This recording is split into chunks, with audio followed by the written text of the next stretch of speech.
¿Qué tal, banda? Bienvenidos a una charla más en este espacio de Villa Jamaica Unida. Recuerden suscribirse a nuestro canal y seguirnos en todas nuestras redes.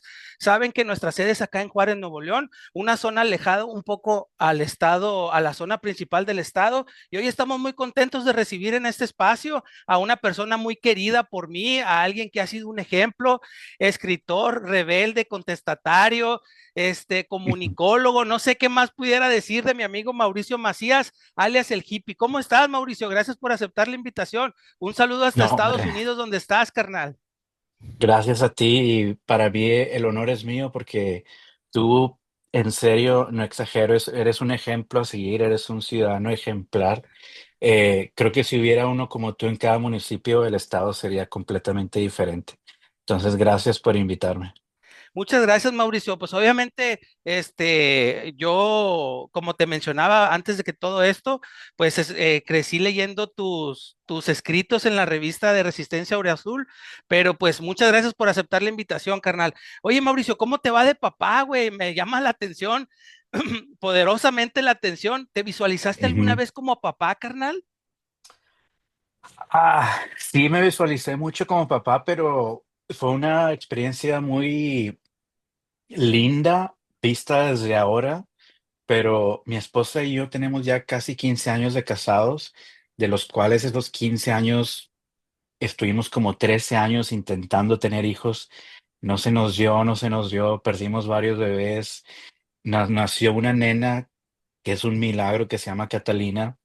Y nada, el regalo de ser padre era pues un regalo así y como por intervención divina, mi esposa y yo a los 40 años tuvimos triates recientemente, eh, el día de la Navidad, o sea, como cuento de hadas.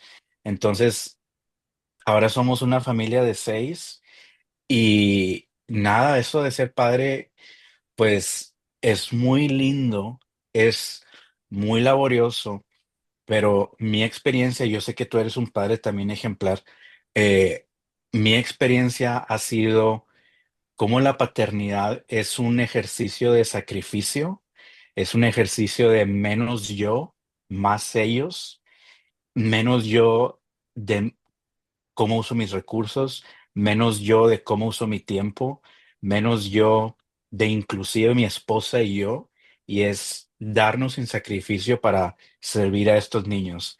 Y y hacerlo en amor y en alegría, porque, pues tú sabes, hay gente que se arrepiente de tener hijos. No es mi caso. En mi caso es gracias Dios por estos hijos y qué privilegio tenemos de servirles, de educarles, de instruirles y lo hacemos la mejor manera en la que podemos y ha sido una experiencia maravillosa. Sí, la verdad que es algo increíble. Primeramente, pues obviamente la mujer poder dar vida y ser parte de ello, pues es algo increíble como lo Mm. mencionas. Y sí he visto que tienes a tu bebé, a Catalina, un poquito más grande y los recién nacidos, pues son pequeños, pero pues la verdad que Ujú. disfrutas cada paso que dan, cada avance, cada momento. Abrázalo, carnal, Ujú. siéntelo, gózalo, disfrútalo. Yo pareciera que fui ayer cuando nacieron mis hijos, ahorita ya va para los 10 y el otro para los 8, pero se pasa en putiza el tiempo. Entonces, pues qué chingón, carnal, felicidades por eso y pues por lo que nos estás platicando. Bueno, pues muchos o la mayoría conocemos a Mauricio por esta onda de libres y locos y lo que ha dejado acá en Nuevo León, todo pues podemos decir un legado, una base que sentó en la Resistencia Azul. Pero ¿quién es Mauricio? ¿Dónde nació? ¿Dónde creció? ¿Creció en un seno familiar, normal en Monterrey? Papá, mamá, ¿cómo está esta onda, carnal?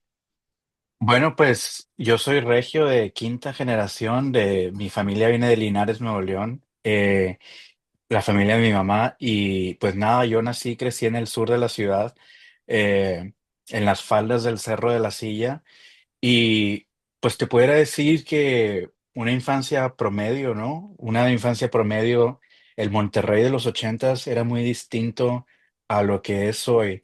Yo crecí pues jugando en el río La Silla, sacando langostinos, metiéndonos a bañar al río. Entonces era como que otro tiempo, ¿no? Y pues nada, o sea, no te puedo decir que fue una infancia turbulenta, quizá no fue la mejor, y hay cosas que pasaron en mi familia y en mi vida que, eh, pues capítulos oscuros personales, ¿no?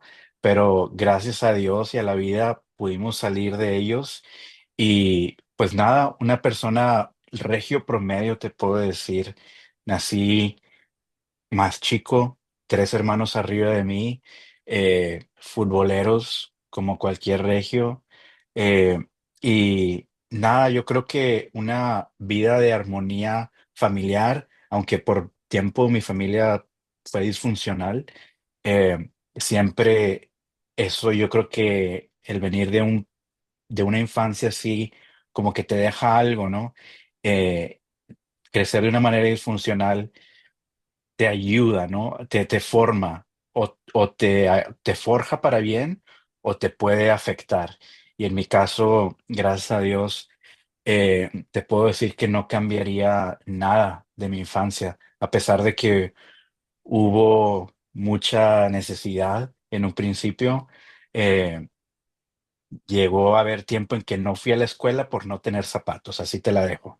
Entonces, eh, gracias a Dios, eso creo que forjó el carácter de quien es mi familia ahora y gracias a Dios hubo una redención familiar y, y ahora mi familia, nada, es un círculo muy fuerte, ¿no? Y ahora cómo llevar ese núcleo familiar ahora a nuestra familia con mi esposa y con mis hijos. Entonces, sí, Regio, quiero, en mi mente guajira, yo me imagino que soy tataranieto de don Diego de Montemayor.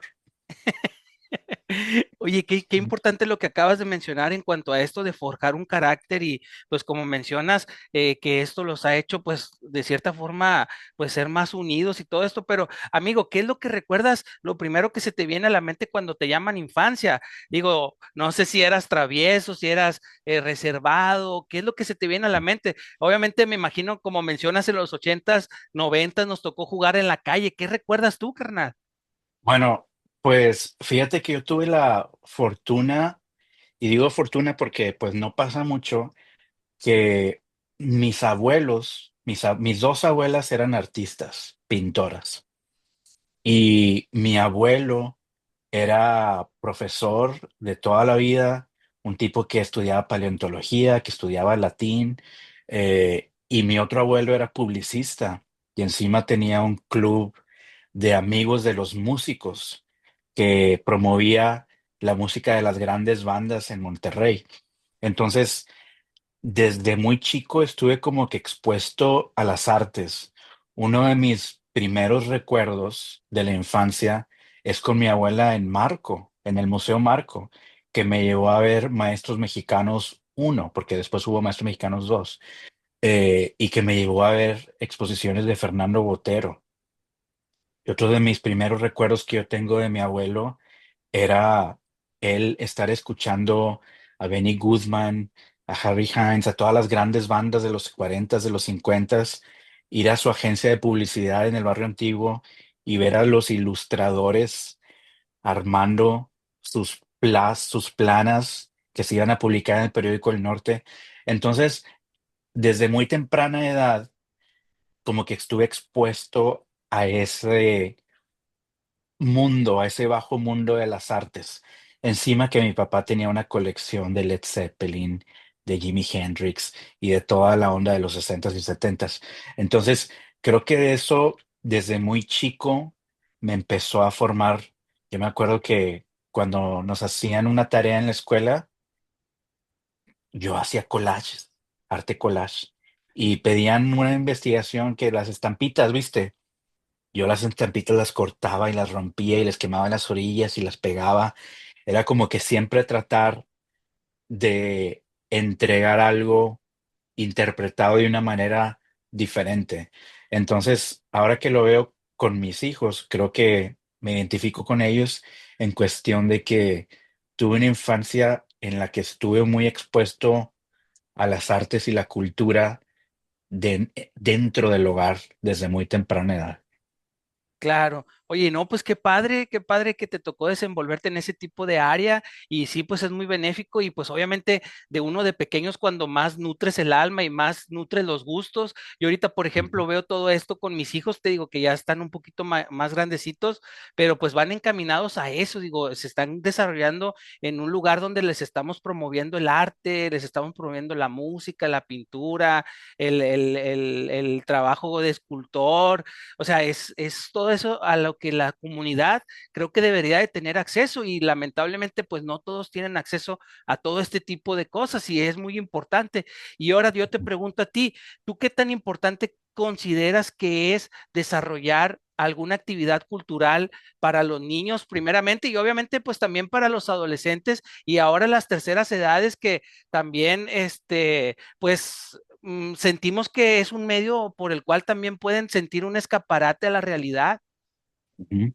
Bueno, para mí es bien importante porque simplemente la expresión artística eleva todo lo que haces. Por ejemplo, yo ahora que soy publicista y mercadólogo de profesión, pues en lo que hacemos nosotros hay arte, porque hay música, porque hay fotografía, porque hay redacción.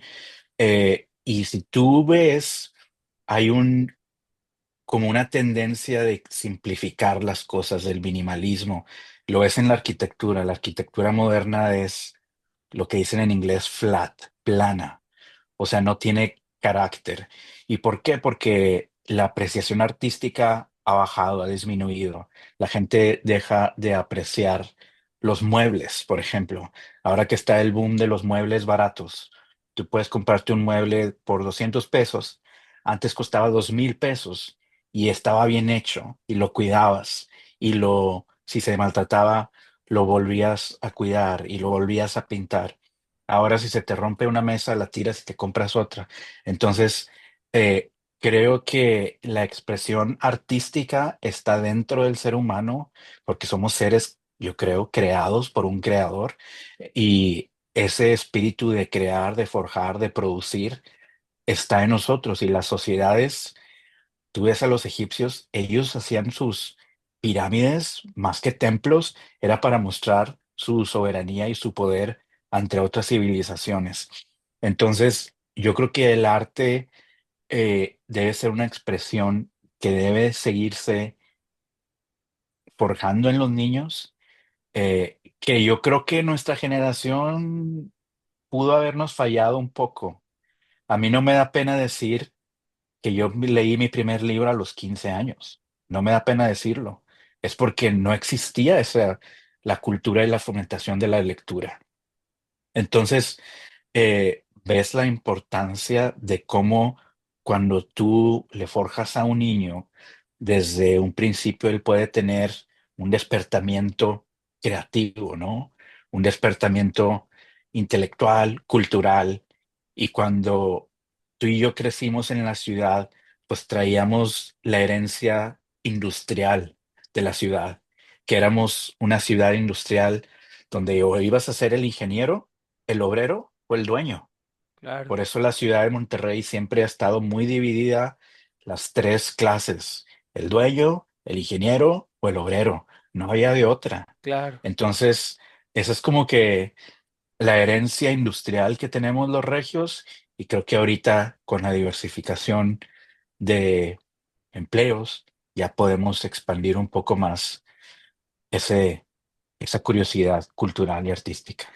Oye, sí es cierto, fíjate que me llama mucho la atención, pero hasta parece que el sistema educativo está programado para eso. O sea, porque, por ejemplo, en las zonas rurales o en las zonas, pues más populares, te dan el taller de electricidad y te dan el taller de carpintería y te dan el Ujú, taller de estructuras metálicas, de soldadura y te vas allá para el sur o para el centro de Monterrey, oye, está el taller de fotografía, está el taller de redacción, está el taller de, no sé, o sea, como que desde que eres estudiante te están preparando, como mencionas, para, tú tienes que hacer esto y esto es por donde tienes que ir. Y pues la neta es lo que no está padre, ¿verdad? ujú. Claro, es como que un sistema establecido, ¿no? Y bueno, digo, en un principio puede que haya funcionado para alguna generación. Eh, Tuviste la revolución industrial, en teoría funcionó para ciertos grupos de personas, que tuvo otras consecuencias que nunca nos pudimos recuperar, pero siempre está como que el pros y los contras, ¿no? Entonces sí, yo creo que yo que estuve en educación pública, no había el empuje, e inclusive en la educación superior ya no se hace, pero yo siempre digo este ejemplo, yo cuando aplicaba trabajos y veía el periódico El Norte, en la sección de avisos, ahí te decían, solo Tech o solo UDEM. O sea, no podías de la uni aspirar a ese puesto. Y eso ahorita en teoría ya no existe. Quizá a la hora de la entrevista o al ver el resumen ya no te llamen, pero antes era lo normal, que si tú eras de la Universidad Estatal Autónoma, no podías, no Claro. había manera.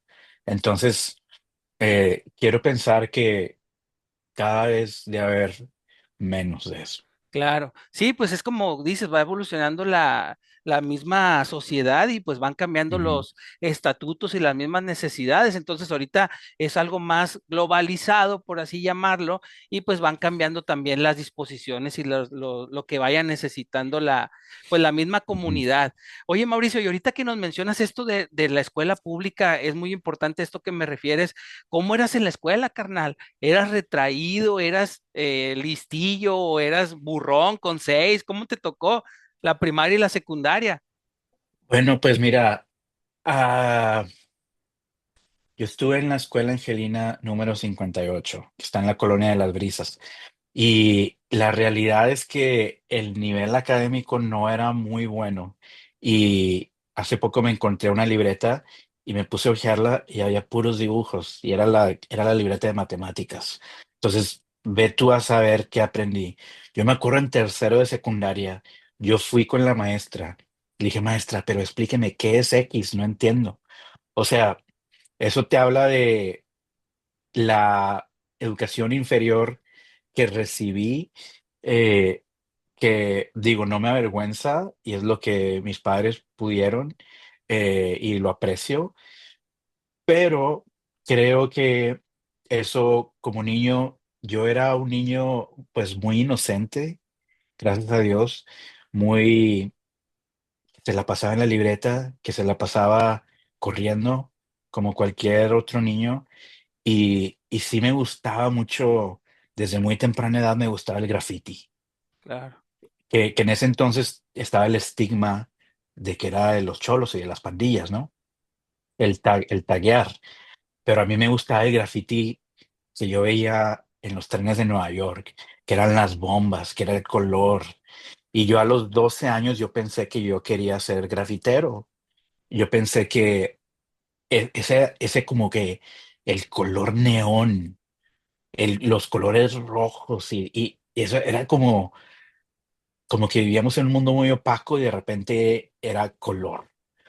Entonces, sí, me la pasé haciendo dibujitos, me la pasé corriendo atrás de la pelota, como muchos otros niños y eh, nada, un niño promedio de la ciudad de Monterrey.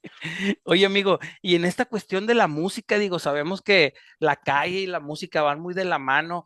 ¿Cómo era para ti, qué escuchabas en ese tiempo? Digo, me mencionas que tienes hermanos mayores y que tu papá obviamente tenía las joyas del rock, de Zeppelin y Ujú, Hendrix, ¿cómo no? ujú. Pero tú, carnal, ¿qué recuerdas que ponías en la grabadora? Me imagino que había la grabadora ahí con compacto y esta onda. Desde cassette me tocó a mí, antes del CD. Bueno, sí, yo crecí viendo la colección de discos de mi padre, encima toda la colección de discos de mi abuelo, de las grandes bandas, eh, que mi abuelo llegó mi abuelo, que fue como una figura paterna para mí, llegó a tocar mucho el rock también, hasta Bob Dylan, hasta Elvis, todos esos. Eh, y luego ya en la casa, pues encontrarte todos esos discos de niño, hasta teníamos uno de David Bowie, me acuerdo. Y luego mi hermano, pues escuchaba mucho Guns N' Roses, ya onda noventas. Y luego al principio de los noventas a mí me gustaba mucho pues el rap en inglés. Entonces empecé a escuchar mucho rap de inglés. Te estoy hablando de 10 11 12 años. Y luego ya cuando llegué a esa adolescencia, pues sí, llegó la música punk, llegó la música ska, llegó la música metal y me convertí como en una esponja, ¿no? Unos gustos eclécticos que, o sea, mi playlist parece todas las estaciones en una, ¿no? Entonces sí es como la música y yo creo que tu pregunta, o sea, es profunda porque toda esa música viene con, pues, ideología o estilos de vida detrás. El rap es un estilo de vida, es una cultura, pero luego el punk es otra. Entonces, sí, empecé como que a agarrar pedacitos de cada uno. Y me acuerdo la raza de la adolescencia me decía, "Ay, oye, ¿tú qué eres? Tú eres un punk, o tú eres un hippie". Se me quedó el apodo de hippie. Pero, o sea, yo también escuchaba metal. Entonces nunca me cerré a un género. Siempre los disfruté todos y como que saqué un poquito lo mejor de cada uno. Oye, Mauricio, ¿y dónde era conseguir material para ti? Aparte de los discos que ya mencionas y todo el material Ujú. que pudiste haber recopilado en casa, pero ¿cómo era la onda de conseguir material? Digo, obviamente ahorita todos pues nos metemos a cualquier aplicación y bajamos el material que quieras y de cualquier parte del Mm. mundo, pero tú en aquellos años, tu propia música, ¿cómo la fuiste consiguiendo, hermano?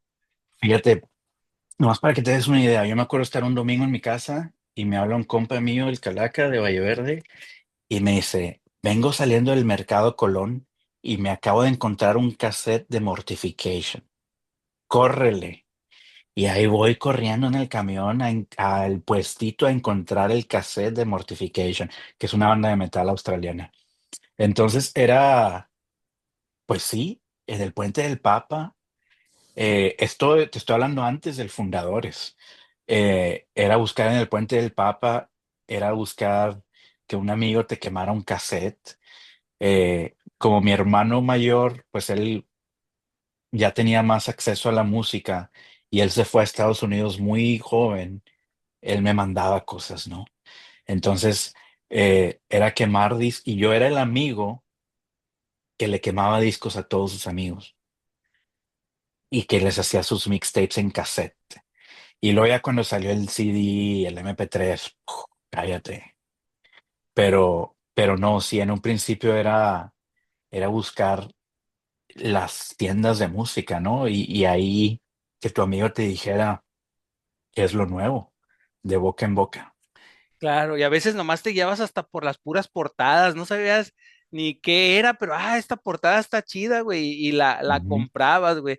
Y pues qué bonito, ¿no? En aquellos años cuando ibas a lo mejor y comprabas un disco y abrías el librito del disco y veías el trabajo que había ahí, el diseño, el arte del disco, o el cassette, ¿verdad? Yo me acuerdo, a ver, los primeros cassettes que compré fue los de Read the Lighting de Metallica y el Kill Em ujú. On también, me los compró mi mamá en un Saharis, güey, y haz de cuenta que abriendo los libritos ya estaban muy pasados, pero todavía traían los libritos, entonces, pues era toda una aventura. ¿Tú tienes algún recuerdo de algún material así, güey?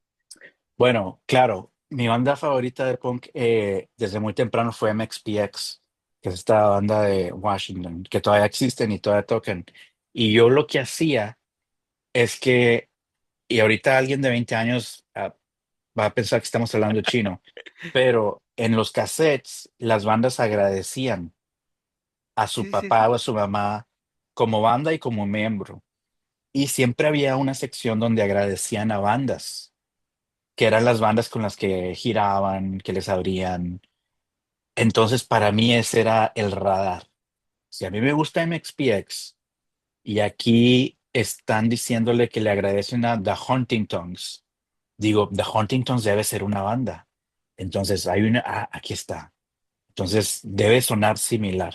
Y así era como los estoqueabas a través de los agradecimientos. Claro. Eh, y muchas bandas las encontrabas y muchas bandas no las encontrabas, pero ese era mi truco.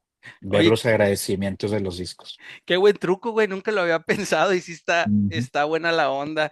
Oye, hermano, y todo este tiempo, ahorita mencionaste tu apodo, ¿en dónde nació? ¿Cómo recuerdas que nació y por qué? O ahorita ya pues nos damos un poquito el iris del por qué, pero ¿quién recuerdas que te lo haya puesto? Y si aún alguien más o en tu familia supieron de tu apodo, ¿qué decían o qué decían en tu casa, güey?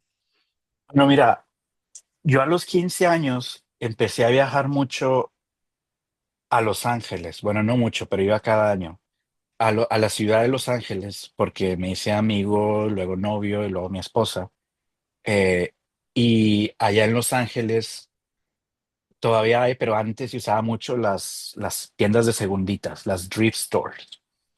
Y yo iba mucho y me compraba los pantalones de los años 60 y 70, que había una señora en el Puente del Papa que también los vendía, pero eran pantalones pues de los hippies, ¿no?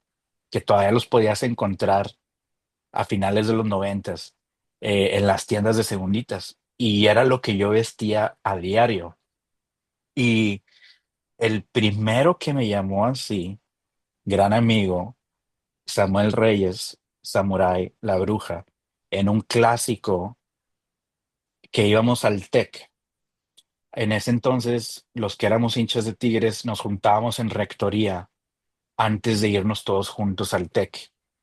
Y era un clásico, pues siempre que estás así con la tensión. En ese entonces no ganábamos nada, entonces ganar el clásico era ganar el torneo. Y yo me acuerdo que iba vestido como salido de Woodstock y Samuel no me conocía, pero me vio y yo creo que dijo este bicho raro y me dijo, órale tú, hippie, ponte a rezarle a los dioses para que ganemos hoy. Ese fue el primero que me mencionó y ya de ahí se quedó.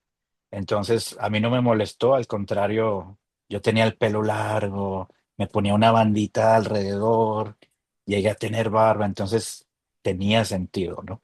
Entonces sí, se quedó y a la fecha todavía la gente, muchos en ese círculo de la banda de Tigres, todavía me conocen bajo el hippie. Oye, qué gran anécdota. No sé si la habrías contado en algún otro lado, pero Mm. pues realmente es muy importante y muy relevante esto que estás mencionando. Ahorita que mencionas este carnal, obviamente es un personaje muy importante dentro de la historia de la afición de Tigres. Yo le decía a Elim Ujú, Licea, que lo tuve aquí en este espacio también, que si él ujú, dimensionaba lo importante que es él en la afición de Tigres, así como lo eres tú, no sé si lo puedas sentir, pero créeme que para la gente que creció con este movimiento de las barras y que crecimos leyendo el fanzine, eres una persona importante porque transmitiste muy bien el sentir de Tigres, el amor por Tigres. Pues, obviamente, Samuel, no es que haya categorías, pero Samuel sobrepasa lo que un aficionado promedio pueda hacer. Entonces, ujú, mi pregunta es, obviamente hay muchas cosas, muchos comentarios sobre él. Yo fui militante de Libres y Locos, yo creo que desde el 2000 al 2015, y no te puedo hablar mal una sola vez de Samuel. Siempre me tocó todas las veces que fui a La Flama, que fui a viajes, y fíjate que pues conozco, por no decir que todos los estadios, la mayoría de los estadios. ujú. Coincidimos en Argentina, en Costa Rica, en muchos lados, y nunca he escuchado que él te diga, vamos a madrear a estos o vamos a esto. Todo lo contrario, carnal. Vamos a Ujú. cuidarnos, no sean bañados, no se vayan al baño si hay gente del otro equipo, vamos a proteger a los demás, resguárdense. O sea, todo ese tipo de cosas yo las viví y a mí no me las pueden contar y me imagino que a ti tampoco. ¿Qué opinión tienes tú sobre Samuel Reyes, carnal? Samuel Reyes es un tipo diferente. Es un tipo que cambió cómo el fútbol se vive, no solo en el Uni, me atrevo a decir en México, porque él estaba en un tiempo donde, bueno, nosotros que crecimos en el fútbol, yo crecí yendo al estadio desde chico, pues sí, era una experiencia muy linda, afición, pero él llegó y más, quiso empujar y alentar más, y lo hizo de manera diferente. haciendo cosas que en la ciudad no existían, que en el uni no existían. Y lo siguió haciendo, y lo siguió haciendo. Y le cambió la cara al estadio, al equipo. Creo que su valor, los que estuvimos ahí con él, sabemos que le cambió la cara al club, rescató esa identidad o ayudó a empujar a rescatar la identidad que era el Club Tigres.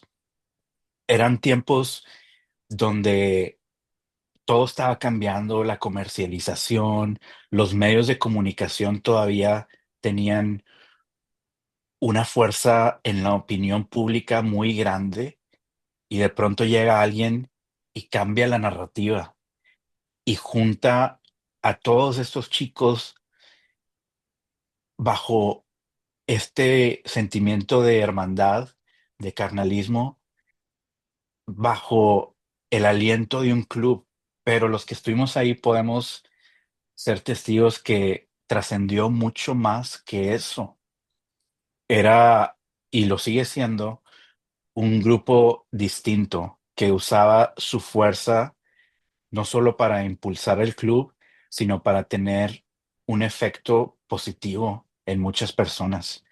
Eh, entonces, sí, para mí, Samuel, al igual que tú, es un tipo que hace que las cosas sucedan y que van a pasar y que te va a costar y que puede que te equivoques, pero la vas a volver a hacer. Entonces, es alguien a quien yo le sigo teniendo mucha admiración y respeto y cada vez que lo veo, siempre voy y me gusta darle un abrazo y nunca me voy a olvidar cuando yo me fui de Monterrey, que fui a avisarle que me iba, me dijo, no te olvides de la banda. Y se refería, yo sé que se refería, no te olvides de la banda de nosotros, sino que no te olvides quién eres, qué hacemos. Claro. Eh, entonces, sí, no, yo te podría hablar por horas, pero para mí es un tipo que me influenció, que me tuvo una influencia enorme en mí, en muchos, y que su influencia ha cambiado el fútbol en México a como lo vemos. Y sé que puede parecer un statement muy grande, pero quien estuvo ahí sabe que no estoy exagerando.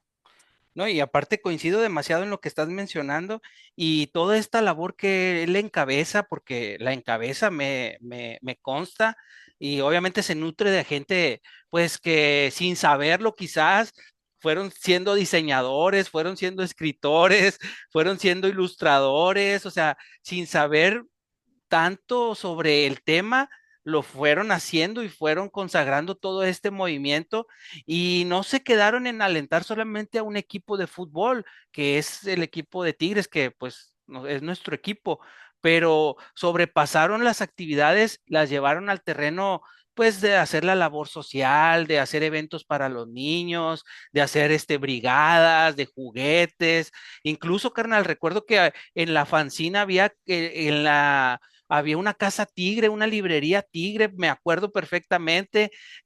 Fausto, le mandamos un abrazo, pronto lo tendremos en este espacio. O sea, todo ese tipo de hechos que creo que transformaron y le dieron un nombre diferente a la barra, un peso muy específico.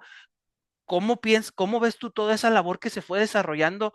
Aparte de que obviamente, digo, suena mal, pero la barra de Tigres siempre ha sido una barra que tiene mucha presencia en los demás estadios. Pero toda esta Ujú. labor social, digo, no estoy ni en Guadalajara ni en México, pero no conozco ni se ha difundido que otras barras lo tengan, carnal. Claro, y lo que hizo muy bien Samuel es que nos dio, armó un equipo de gente en la que nosotros podíamos usar lo que pensábamos eran nuestros talentos para el colectivo. Entonces, si tú tomabas fotos, órale, eres el fotógrafo. Si tú le movías al diseño, órale, eres el diseñador. Si tú podías tocar un poquito la trompeta, órale, eres el de la trompeta. Entonces, él te daba la seguridad de que hicieras las cosas. Y sí, empezaron a haber muchas actividades extra cancha desde tocadas, hubo tocadas en el Uni, en la Explanada, eh, hasta eventos culturales y luego ya hubo muchas cosas de labor social.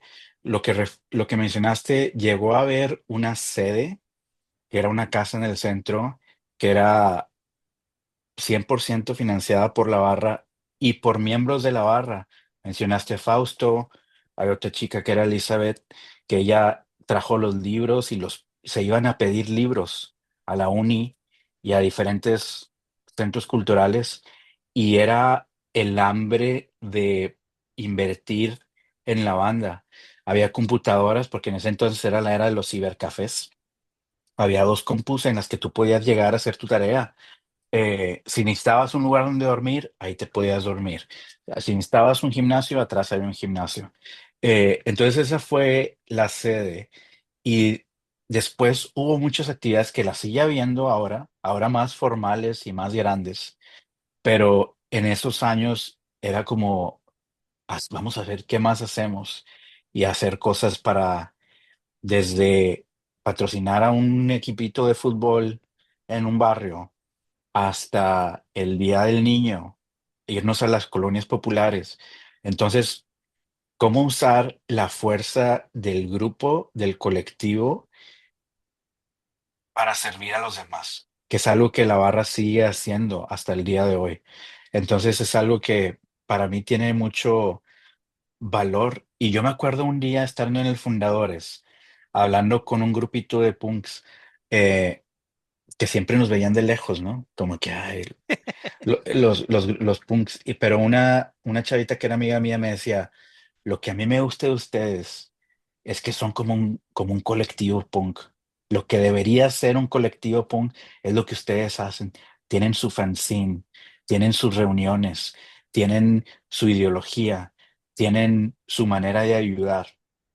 Y eso era lo que era, ¿no? Y ojo, esto era antes de las redes. Se hicieron cosas que nunca supo nadie, eh, porque no había distribución y no los hacíamos como para que sacaran la foto, sino por el simple hecho de ayudar y de servir a los demás. Claro, carnal. Sí, es muy importante esto que mencionas. Y sí, sí, yo también era, o sea, acudía obviamente a fundadores a comprar material a la disquería y con Yori y a todos estos puestos que había ahí. Y sí, es muy marcado y es muy bonita la unidad que se forjó. Digo, obviamente todo tiene, como mencionan, códigos y todo esto. Entonces, pues qué padre que se haya explotado de esta forma. Oye, hermano, tengo aquí una revista de esos años, la edición 49, Resistencia Oro Azul, y me va a permitir leer un pequeño párrafo que viene aquí, a ver qué es lo que Ujú. opinas. Dice, Ok. a ver si lo recuerdas. Dice, hay muchas cosas que todos quisiéramos tener. Yo en lo personal quisiera sacar puro 100 en la escuela. Quisiera tener un trabajo de medio tiempo y que me pagaran bien chido. Quisiera que mi mejor amiga fuera mi novia. Quisiera que mi banda de rock favorita viniera a la ciudad. Quisiera tener un abono para no pedir dinero cada semana. Quisiera unos tenis nuevos. Quisiera pedir, quisiera de perdido medir 15 centímetros más. Quisiera ya no hubiera broncas en mi casa. Quisiera un Mustang 65 convertible o de perdido una moto Harley. Quisiera que Kurt Cobain no se hubiera suicidado. Quisiera que mi amigo Rayado fuera tigre. Quisiera justicia para los indígenas. Quisiera pensar, aunque sea tantito como Jesucristo. Quisiera que no hubiera guerras ni mentiras. Tantas cosas que me gustaría tener o hacer que a lo mejor nunca las voy a llegar a tener. Pero hay una cosa que he querido toda la vida y es ver a Tigres campeón. El equipo del pueblo, cúmplenos ese deseo. Mauricio el hippie Macías. Revista número 49 de la Resistencia Azul, Tigres Cruz Azul, no me acuerdo el año, pero el Mauricio que está sentado ahorita aquí frente a tu servidor, ¿qué le puede Ujú. decir este Mauricio a ese Mauricio que escribió eso, carnal? Esa mejor amiga sería la madre de mis hijos y sería mi esposa de 15 años, Ruth Sariñana, que Tigres quedó campeón y lo pude ver con todos mis amigos, que nunca crecí, eh, y que está bien. wow, que sigo buscando ese, esa armonía y la paz. Y ahora que vivimos en tiempos bien tribales, nada, creo que todo eso que acabas de decir, em, sí, eso debe tener, yo tendría unos 18 años al escribir eso, que muchas cosas se cumplieron, y que fíjate que es bien chistoso porque, viste, cuando estás en la secundaria, tus amiguitos te ponen, nunca cambies. Y para mí se me hace como que es bueno cambiar, es bueno crecer, es bueno evolucionar, pero hay principios básicos que deben quedarse. Y muchos de esas cosas que dices que yo habré escrito, quizá ahorita ya no son relevantes y otras las sigo queriendo y las sigo deseando. Entonces, gracias por compartirme ese viaje en el tiempo. No, pues yo qué, gracias a ti por haberlo escrito y por, como lo mencionaba en un principio, y como a lo mejor tú no dimensionas lo que significas para la gente que logramos tener acceso a todo esto, porque como tú lo mencionas, a lo mejor a ti te daba vergüenza que a los 15 años no pudieras haber leído, o era haber leído un solo libro, pero Ujú, habíamos gente que leíamos los libros de la escuela, pero este fanzine lo comprábamos por 5 pesos o 10 pesos y era ujú, nuestro momento de lectura, carnal, y leer esto y tener ujú, esta y compartir esta ideología de no guerra, no esto, o tener esta ujú, sensación de que, oye, mira, sí es cierto, o sea, hay gente que piensa como tú, o sea, eso es lo que yo te agradezco a ti y te invito ujú. a que dimensiones lo que realmente dejaste sembrado acá en Nuevo León mediante todos tus escritos y tus pensamientos. Entonces, pues las felicitaciones y los agradecimientos son para ti, carnal, la verdad. No, hombre, gracias. Qué buena onda. Y para mí, por ejemplo, yo no es por querer echarte las flores, pero pues creo que tú tienes la escuela de ese colectivo en lo que haces, en ese hacer que suceda, en ese querer que Juárez esté en el mapa y el por qué no. Y entonces es, yo estaba pensando estos días cómo todo ha cambiado, ¿no? Ahora la era digital pudiera ser que nos, nos ha hecho todo más difícil cuando debería ser, tú pensarías, más fácil. Eh, pero de repente salen tipos como tú que tienen la vieja escuela y se saben mover en el día de hoy, y cuando juntas esos dos, ¡pum!, explota todo. Oye, carnal, es que también somos una generación del hazlo tú mismo. No sé si te suena no sé cómo se Ujú, dice en inglés, soy pésimo en el inglés, pero ujú, es hazlo tú, carnal. Si te puedes quejar, pero no te quedes en la queja, hazlo, ¿no? Entonces, ujú, pues la verdad que como mencionas ahorita, eso de evolucionar y quedarse estático, me llama mucho porque obviamente a mí me gusta mucho el Gran Silencio y como muchas otras bandas de aquí de Monterrey. Pero, por ejemplo, ahorita que escucho, mira, atrás lo que dice, no, guerra. Fíjate, güey, o ujú. sea, tu Sí. mensaje en este año y tu cuadro que tienes ahí atrás, carnal. Entonces, Ujú. hay canciones, lo traslado a la música, hay canciones que nunca pasan de moda, lamentablemente, ¿verdad? Y hay ideas que también perduran por toda la vida y que pues, lamentablemente no cambia la situación. Entonces, eso es algo que pues ahorita relacioné y pues lo quería comentar. Y pues muchas gracias por esta onda de los fanzine. Oye, y ahorita que mencionas esto, ya me mencionaste muy padre que creciste con tu familia ahí en este ámbito de artístico, carnal, pero ¿cómo se te empezó a dar a ti eso de escribir, güey? ¿Y escribías obviamente a mano, a lápiz, o cómo estaba esta onda? Fíjate, el, el despertar de la redacción fue un accidente. Yo estaba en la prepa, yo estudié en el CEU, en el centro de Monterrey, y había un chavo que iba a la barra que se fue a vivir a Estados Unidos, y éramos como que cuates de ahí de la prepa, ¿no? Y un día, así, random, llegó su hermana preguntando por mí y me dijo, oye, ¿tú eres Mauricio? Y yo sí. Me dijo, mi hermano mandó esto y era una hoja de libreta arrancada con un escrito. Dijo que si lo llevas a la barra para que lo publiquen en la fanzine. Y yo, ok. Y lo llevé a Samuel y le dije, oye, un chavo de la prepa me dijo que te diera esto y que para la revista y lo publica la Resistencia Azul. Y yo, órale, como que este chavo que está lejos pudo escribir y se publicó. Y dije, pues voy a escribir algo a ver si mi experiencia. Y empecé a escribir cositas. Y bueno, empecé a escribir porque leía. Yo leía y te digo, y mira, yo aquí tengo las resistencias también.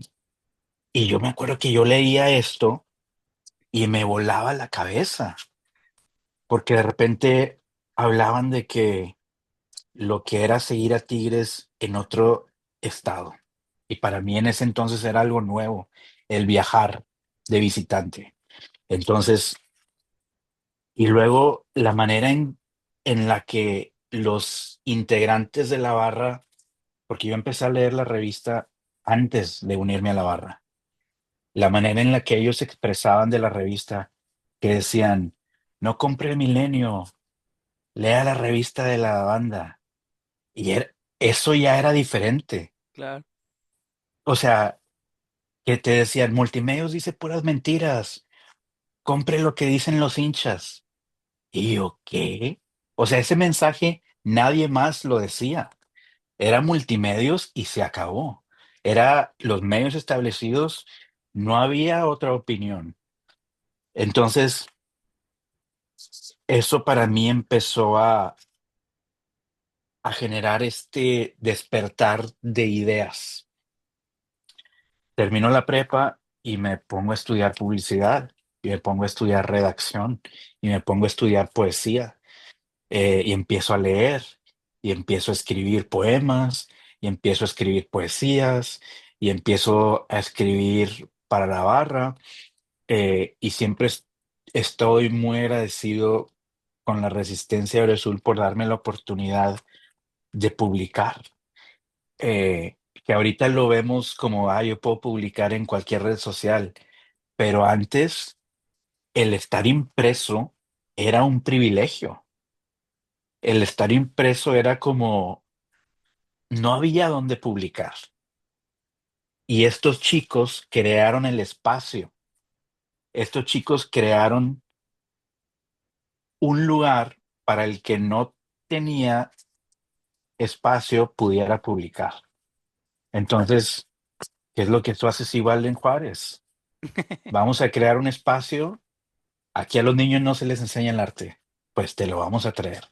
Claro, Aquí no hay música para los jóvenes, pues te la vamos a traer. Entonces, para mí la Resistencia Brezul fue ese espacio que primero despertó en mí ideas y luego me abrió las puertas para yo poder expresar, todo lo que tenía que decir. Y en un mundo análogo donde no había foros o redes, que alguien te diera la oportunidad de imprimir era un privilegio. claro. Sí, es una gran labor y como mencionas esto del fanzine, pues adoptado de la onda punk, Ujú, pues un madrazo, güey, y fue todo un acierto haberlo implementado y que a la fecha todavía se mantiene, entonces, pues qué chingón. Hermano, y ahorita que me mencionas esto que escribes y obviamente te dedicas a todo esto, ¿tienes algún libro? ¿Has pensado alguna vez armarte un libro en cuanto a todo esto que escribes y todos estos pensamientos que tienes? O ujú. no hay nada material, o no hay alguna idea en cuanto a esto? Tengo dos proyectos literarios personales que son muy distintos el uno del otro. Uno es una novela, eh, que trata de una niña en Oaxaca, que es como su despertar en el arte y como una niña indígena, eh, descubre el mundo del arte en una comunidad en Oaxaca. Esa es una novela. y el otro es un libro de mercadotecnia, y publicidad y creatividad, que es mi profesión. Y es un distinto más, que en realidad los dos tienen el común denominador de la creatividad, pero el otro, cómo la creatividad se aplica en un mundo comercial. Claro. Entonces, son las dos cosas que estoy escribiendo, y con cuatro hijos muchas veces no encuentro el tiempo, pero es mi proyecto personal que tú serás el primero en recibir una copia. Claro, amigo, por favor, al momento que lo tengas, tómame en cuenta si hay que hacer alguna modificación, transferencia o adquirirlo en algún lado, no dudes en pasarme para poderlo comprar y obviamente pues compartir, ¿verdad? Primeramente que nada, para que todos podamos tener acceso pues a estos dos materiales que primeramente Dios esperamos salgan Ujú, pronto, carnal. Pues qué ujú, buena onda, no pensé que tuvieras algún proyecto así, entonces pues qué chingón, me pone muy contento porque sé que es tu pasión y porque sé que también vamos a recibir algo de material muy bueno al momento de adentrarnos a él. Hermano, ujú, ahorita, obviamente todos tenemos nuestra primera ida al estadio. No, yo sé que va a ser complicado que te acuerdes cuál fue el partido, pero cuando eras ujú, niño, ¿cómo era la mecánica para ir al estadio? Yo me acuerdo, pues yo acá de Juárez, yo vivo en Juárez desde los ochentas, finales de los ochentas, me ujú, iba a Industrias del Vidrio con mis tíos, de ahí veíamos fútbol al día, a las 2 de la tarde, se acababa, te salías, nos íbamos en una combi, mi tío Baldo tenía una combi, todos universitarios, yo también soy universitario, y ujú, llegábamos, güey, al estadio y hacíamos fila para comprar los boletos, el partido era a las ujú, 5, comprabas tu boleto, te podías andar en el estadio de zona en zona, carnal. No estaban segmentados ni nada. Si Tigres ujú, atacaba a Rectoría, te ponías atrás de Rectoría. Y si atacaba a Vestidores, te ibas atrás de Vestidores. Y me acuerdo que ujú, las redes eran azul y amarillo. ujú, Y nuestros mejores delanteros eran, pues, el Pastor Lozano, no sé, Mariano Varela, un poquito atrás, ¿quién más? Conti, Giovanni ujú. da Silva, o sea, toda esa onda, el Toki, no sé, carnal, ¿cómo era para ti? Ah, bueno, se acabó el partido, déjame te cuento, se acaba el partido y yo me acuerdo la primera vez que fui al estadio, que pues yo siempre los escuchaba por el RG, hermano, y yo llegué y pues yo esperaba, me senté, me acuerdo perfectamente que me senté y yo esperaba escuchar la narración del partido ahí, pero pues obviamente no se escuchaba nada más que el sonido ambiente, ¿verdad? El del estadio y la chingada. Y ya me acuerdo que terminaba el partido y era llegar a tu casa y ponerle al juego del hombre para ver la repetición del juego, güey. O sea, era algo Claro, así como que esa era la mecánica de un día normal de partido, güey. ¿Cómo era para ti esa cosa? claro, desayunabas, comías y cenabas fútbol. Fíjate que para mí fue similar. Mi papá fue maestro en la Facultad de Medicina, y en aquellos años, en los ochentas, yo empecé a ir al estadio, debió haber sido en el 88. Eh, la zona de preferente eran puros maestros, porque el sindicato de trabajadores de la uni recibía toda esa parte de boletos para los maestros. Entonces, mi papá como maestro de la facultad muchas veces recibía los boletos. Y obvio, primero llevaba a mi hermano mayor y luego empezó a llevar a mí. Y el primer recuerdo que yo tengo en el uni era que no me dejaban entrar porque pedían un boleto por mí. Entonces, desde esa temprana edad voy al estadio. Después, por cuestiones del destino, mi papá nos deja de llevar y empiezo yo a ir con un tío de San Nicolás. Y era el mismo ritual, era la previa, hacer la carne asada y luego irnos al estadio. Entonces, desde muy chico, desde que tengo memoria que voy al estadio, luego fui con mi hermano, luego mi hermano se fue a Estados Unidos, y ya creo que fue a los 15 años, empecé a ir yo solo. Me invitó un amigo que tenía abono, y fíjate, su hermano había fallecido y yo tomé el abono de su hermano, Ya. y ya fue cuando empecé a ir yo solo por ahí del 97, 98 en la secundaria. Entonces yo vi a la banda formándose, a los Libres y Locos los vi formar. Yo estaba en preferente y ellos estaban todavía acá abajo. Eh, y luego ya, desde entonces no dejé de ir hasta que me, hasta que me fui de la ciudad a los 26 años que me fui a vivir fuera. Entonces sí, eran tiempos que el estadio era nada, el estadio universitario tiene es como que era como que un reflejo de la ciudad donde te abrazaba la ciudad. Era, era bien lindo, ¿no? Entonces tengo muy lindos recuerdos y cada vez que regreso trato de ir por lo menos un partido por temporada, y planeo mis viajes para poder regresar al estadio. Y aunque sí ha cambiado la experiencia de estadio, como tú bien lo has dicho, los que pudimos vivirlo, pues es como que siempre regresar a casa. Claro, sí, es muy importante esta onda. Yo también me acuerdo una vez era un partido, no me acuerdo si Tigres Chivas, que mete el Diablo Núñez 2 goles, 97-98. Yo tenía 13 años y me acuerdo Ujú, que mamá, fíjate, mamá me compró un boleto, este, ahí es lo que yo lo transporto a la actualidad. Yo ujú, voy a los partidos a lo mejor como dices tú una vez al año y cuando son finales pues no me las pierdo, ¿verdad? Porque pues son finales, pero dejé de ujú, ir al estadio mucho tiempo, ¿verdad? He dejado de ir, pero me acuerdo mucho de esa anécdota que mamá me llevó al estadio, me compró un boleto a mí, iban mi mamá, mi hermana y yo, y nada más me dejó entrar a mí, güey. Y obviamente por la situación económica, ellos no entraron, se quedaron afuera a mm, esperarme, güey, 2 horas ah, allá afuera, güey. Y pues mamá, pues con tal de que yo entrara al partido, porque mis tíos no fueron, me compró el ujú, boleto, güey, yo pude entrar y me acuerdo de ese partido, es mi mejor partido que he ido, yo creo, Tigres Chivas, güey. Y metió 2 goles el Diablo y salí y mi mamá ya fuera esperándome, carnal. Entonces, ahí yo, wow. yo me daba cuenta que, pues sí veían que era muy apasionado en ese tiempo y ahora que lo veo en casa, con mi familia, obviamente con mi papá, mi mamá, mis hijos.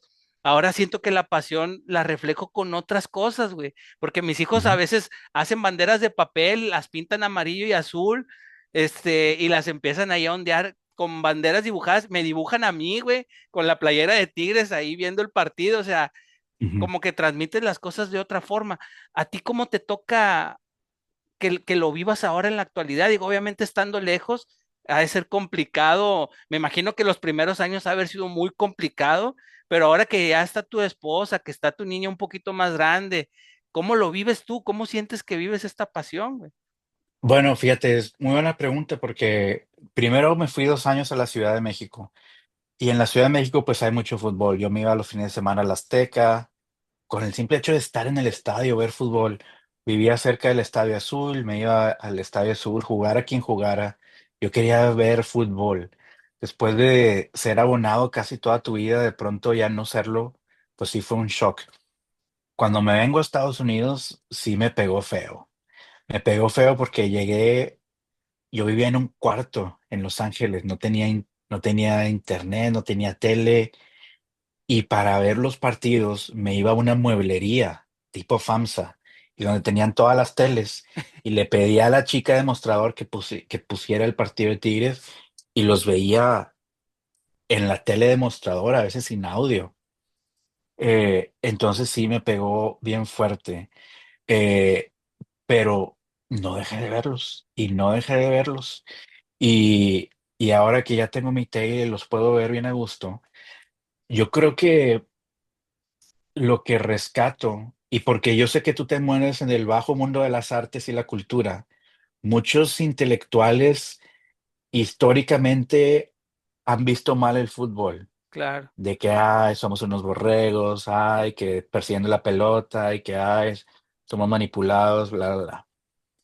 Lo que ellos no entienden es que el fútbol genera historias como la que tú me acabas de contar de tu mamá, de que el fútbol es una práctica de relaciones humanas y el fútbol puede perder tigres, pero yo estuve con mi nena echando porras y ese creé un momento con ella.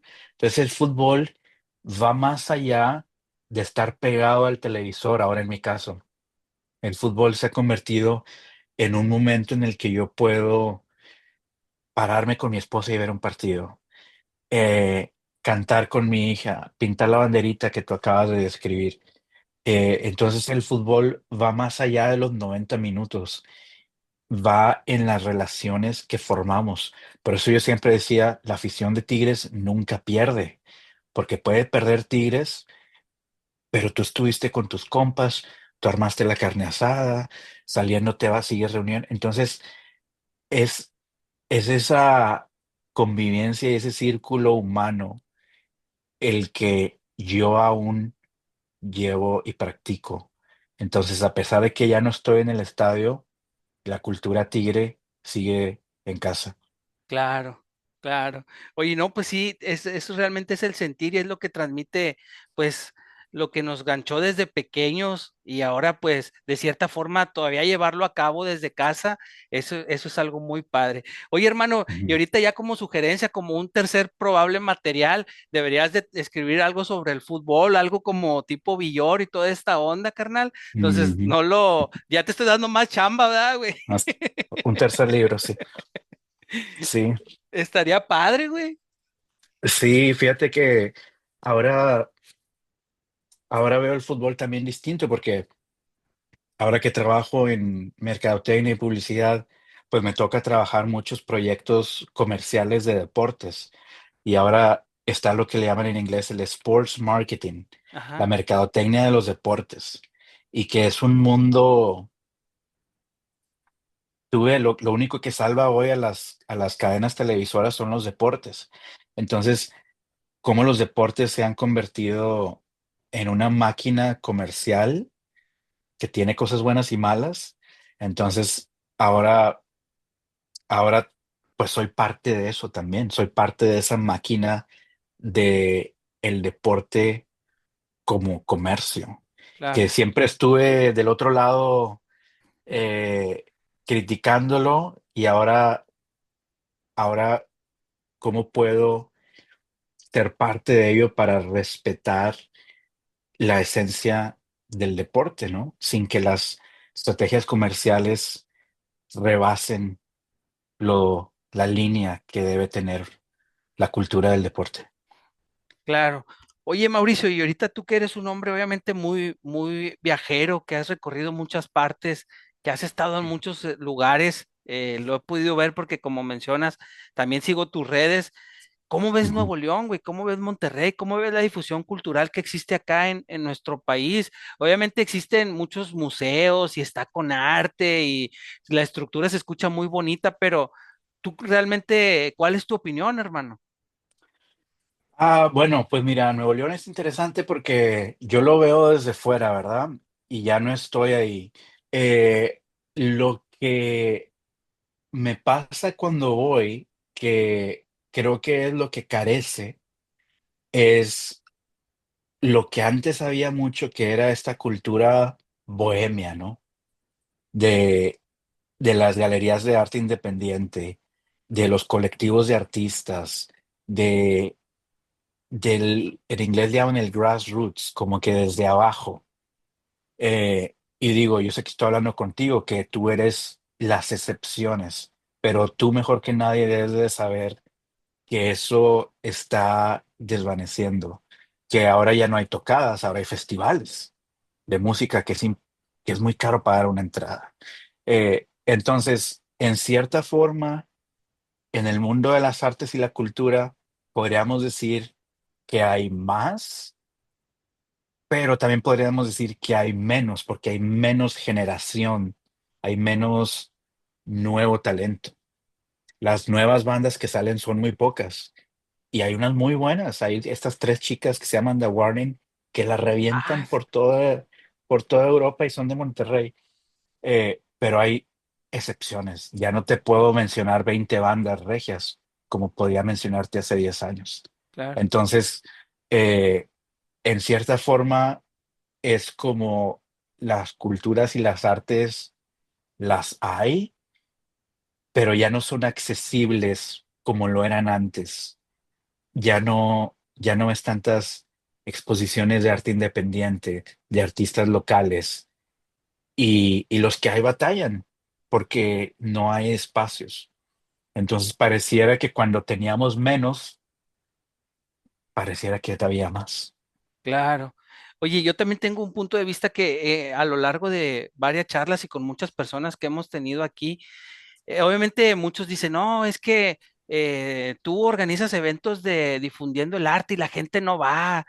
Y yo le digo, y otros amigos también somos de la idea de que, güey, pues realmente no va la gente porque desconoce totalmente sobre de qué le estás hablando, ¿verdad? O sea, el desconocimiento mismo de las cosas hace que haya desinterés, pero Ujú, obviamente nosotros ya tenemos varios eventos, ya la gente sabe que es un punto de reunión, sabe lo que hacemos, o sea, también la gente, pues obviamente necesita tener ese tipo de eventos para poder asistir, como a las tocadas, que nosotros íbamos a las tocadas, ibas una vez y el siguiente domingo no sabías ni quién iba a tocar, güey, pero sabías que había ujú, algo y ahí estabas tú. Es lo ujú, mismo que pasa en el arte, que pasa en las galerías. A veces es muy triste porque acá en Monterrey, pues sí, está el Festival Santa Lucía muy bonito y todo, pero allá está en el Auditorio San Pedro. ¿Y eso qué, güey? ¿A mí de qué me sirve que esté? Yo para llegar a San Pedro son 2 horas, güey, en camión. sí. O sea, y realmente le meten una feria con madre de que, güey, medio millón para un X artista.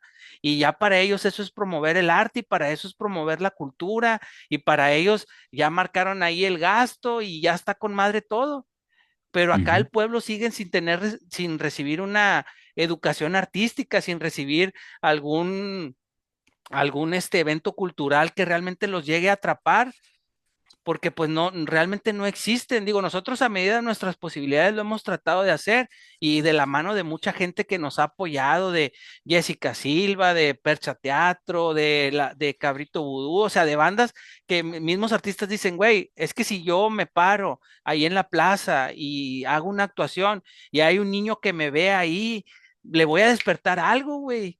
Y va a decir, ujú, güey, pues en lugar de estar yo en la pendeja, en el celular o, perdón, ujú. en la esquina haciendo desmadre, deja ver qué hizo esta para yo también seguir esos pasos. Y eso es cosas que creo yo que falta mucho obviamente que el gobierno lo promueva porque es su Ujú. obligación hacerlo, ¿verdad? Claro. Y bueno, si tú te pones a ver la historia del arte mexicano del siglo pasado, y si nos vamos al movimiento muralista en México, el movimiento muralista en México nace para educar a la población analfabeta, a la población que no tenía acceso a las escuelas, y el movimiento muralista era, vamos a hacer murales para que la gente pueda venir y a través del arte conocer de la historia de México a través de este mural. Y los pocos murales que quedan en México, la mayoría en el centro del país, tú los ves y son lecciones de historia, ¿no? Eh, Porque en ese entonces los artistas del momento entendieron que el arte tenía que estar en el pueblo. Y los estados del sur de México lo hacen mejor que nadie. Oaxaca, Chiapas. Tú vas a las escuelas públicas en Oaxaca y tienen programas de arte de primer nivel. Eh, entonces, sí, yo creo que en Nuevo León puede que ahora haya mayor difusión, mayor entre comillas, pero yo creo que es una cultura comercial y la cultura para todos todavía estamos años luz. Y la realidad es que eso toma iniciativa tanto del gobierno estatal, municipal, hasta tipos independientes como tú. Entonces, es como que un esfuerzo colectivo y hay destellos, ha habido administraciones buenas en algunos Claro, municipios, eh, pero no es, no es la cultura, ¿no? No es prioridad. claro. Oye, sí, y fíjate, ahorita ya nomás puntual, para puntualizar este punto, terminar este punto, perdón. Ujú, Acá nosotros hacemos los eventos en la Plaza de la Colonia y a veces, carnal, te lo juro, no es por, obviamente el arte y la cultura se disfruta donde sea, porque en todos lados todo lo que alguien hace, pues, obviamente es arte, ¿no? Pero a veces no tener un foro digno, el por qué en unos lugares sí tienen espacios pues adecuados y otros no ahorita nos llevó a hacer una petición de la edificación de una concha acústica para poder ujú, albergar los eventos que nosotros hacemos y estamos en esa lucha, estamos en esa petición que hicimos ya formal por escrito para ver si se nos logra hacer esto. Entonces, pues no vamos a quitar el dedo del renglón y ya estamos en pláticas y si es necesario, digo, no me gusta ser un alebrestador ni mucho menos, ¿verdad? No es el fin, ujú, pero sí solicitar las cosas que creemos que son necesarias. Si, no sé si sepas, Juárez es un municipio de 500,000 habitantes, carnal. O sea, no puede ujú. ser que no haya un solo foro digno para poder albergar este tipo de actividades. Exacto. Sí, yo creo eh, que haya un alcalde valiente que diga, yo voy a ser el alcalde que va a tener que va a inaugurar. A ellos les conviene Claro, güey, también, ¿no? O es sea, que es es como, eso. O sea, es que no logran entender que no es algo que vaya a jugar solamente de nuestra cancha, güey. Yo ujú, les he dicho, se los he dicho, porque digo, no es por nada, pero me dieron un reconocimiento al mérito ciudadano, güey, por ujú. la trayectoria. Y yo los tuve de frente, carnal, te lo juro, y les dije, pasen a la historia, pasen ustedes a la historia, edifiquen algo que quede para la comunidad, hagan la Ujú. labor. O sea, realmente no tanto porque yo sea un necio y que quiera huevo eso, ¿verdad? Sino es porque se necesita. Pero como dices tú, ¿verdad? O sea, es algo que a ellos también les va a resaltar, güey. Exacto, sí, Hermano, exacto. ya estamos por terminar. Esta parte se llama Lo que no sabías de Mauricio el Hippie Macías. ¿Cuál es tu disco favorito, hermano? Uno que nos puedas recomendar y nos digas, no te puedes ir de este plano sin escuchar este material. Uy, bueno, te podría decir muchos, pero te voy a decir uno de aquellos años en los que escribí eso que leíste hace rato, POD de San Diego, Ya, The Fundamental Elements of Southtown. claro. Ese disco a mí me encanta porque tiene calle, tiene esencia, es un disco de calle. Tú escuchas ese disco y te transportas a Chula Vista, California. Entonces es un disco que te transmite un grupo de personas. Oye, y trae mensaje, y aparte, fíjate que define mucho lo que mencionas, es rap, core, o sea, metal y Reggae. reggae, y define mucho de lo que me mencionaste en la charla. ¿Tu comida favorita, carnal? Bueno, pues mi comida favorita siempre será y ha sido la comida mexicana, los tacos, es, o sea, aunque suena mucho cliché, pero cuando vives fuera de México, te das cuenta de por qué la comida mexicana y el taco es tan querido por los mexicanos, porque lo, ah, lo comes con tus amigos, con tus familiares, con tus jefes, con un extraño, y hay de día, de noche, de mañana. Entonces, sí, ahora que vivo fuera de México, eso. Bueno, ¿alguna chela favorita que tengas o una bebida que tengas favorita? Bueno, la cerveza, me encanta la cerveza León, me encanta la cerveza Carta Blanca y lo que suelo tomar en casa, si no es Carta Blanca, es un tinto de verano, que es la sangría de los pobres en España, que es literalmente Sprite con vino tinto barato y hielo. Claro. Bueno, pues muy bien. ¿Una serie que tengas que nos recomiendes, una película y un libro? El libro, un libro que a mí me encanta, en inglés se llama The Screw Tape Letters, de C.S. Lewis. C.S. Lewis es el tipo que hizo las Crónicas de Narnia. Ok. Y hizo este libro que era una columna en el periódico de Londres durante la Segunda Guerra Mundial. Y es una sátira, o sea, es hasta chistosa, es una sátira de un demonio que está jubilado y está intercambiando cartas con su sobrino, que es un demonio que está empezando su carrera para atormentar a la humanidad. Claro. Y es una sátira donde C.S. Lewis explora la debilidad del ser humano visto desde el punto de vista de estos seres. Ese sería un libro. La película Las tortugas pueden volar, Ok, que es una película del Medio Oriente sobre los niños que levantan bombas de la guerra que hubo en Medio Oriente para sobrevivir. Es una película la única película que me ha hecho llorar. Eh, entonces, ese es la película y la serie, una serie que a mí me encanta, que mucha gente la dejó pasar, que es Mozart in the Jungle, ok. que es Mozart en la jungla con Gael García. Son 3 temporadas donde Gael García interpreta el director de la orquesta de la Banda Sinfónica de Nueva York. Entonces es una serie del mundo de las artes y la cultura muy digerible y muy bien realizada. Bueno, y ya por último, al mejor concierto que hayas asistido como público. Uy, pues mira, te voy a decir uno nada más, pero mi banda favorita es The Police, Ok, de nuevo, por lo ecléctico. Tocan punk, tocan reggae, tocan rock.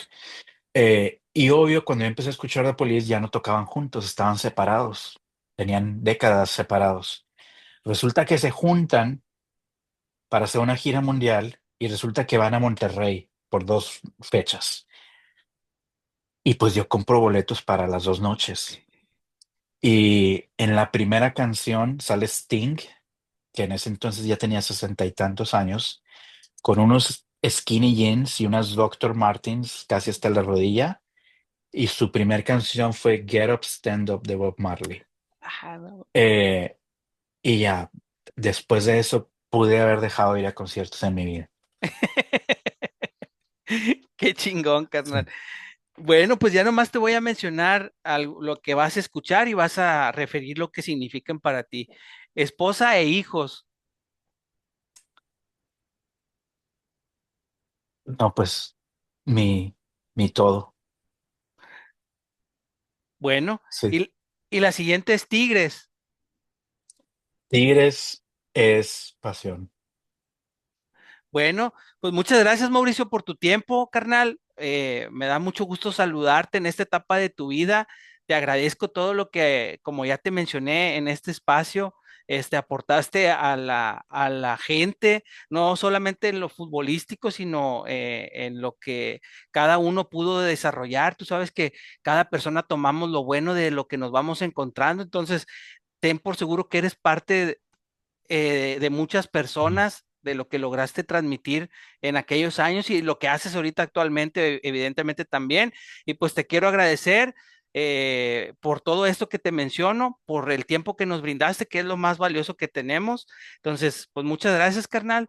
Te admiro, te respeto. No tenía la dicha de haber platicado nunca contigo, a lo mejor en la barra nos pudimos saludar varias ocasiones, pero pues no sabía yo ni quién era el Mauricio Hippie Macías cuando yo leía esas cosas y luego ya, güey, es ese güey, el Hippie, ya te veía ahí en la barra. Entonces, pues muchas gracias por todo lo que ya te mencioné. Y pues no sé, algo que quieras decirle a la banda que pudo habernos acompañado durante este video, algo que quieras mencionar. No, hombre, gracias a ti. Y yo lo que le diré a la banda es que sigan apoyando lo que el amigo hace, lo que el otro hace. Que si haces el evento, que llegues y muestres tu apreciación, que muestres tu apoyo, que no nos distraigamos en la era digital y que sigamos creando estas comuniones humanas y relaciones, que pongamos la necesidad del otro antes que la nuestra, que, que interactuemos con aquellos y sirvamos a aquellos que pueden ser diferente a nosotros, hablar diferente que nosotros, vestirse diferente que nosotros, que podamos acercarnos y servirles. eh, como si fuera alguien que vive en nuestra casa. Y bueno, gracias, te mando un abrazo igual y qué gusto y felicidades y por todo lo que haces por el bello municipio de Juárez, Nuevo León. Bueno, carnal, ahí cuando vengas nos ponemos en contacto y nos chingamos unos tamales, ¿cómo que no? Sí, de puerco. Bueno, ya quedó, carnal, gracias por tu tiempo.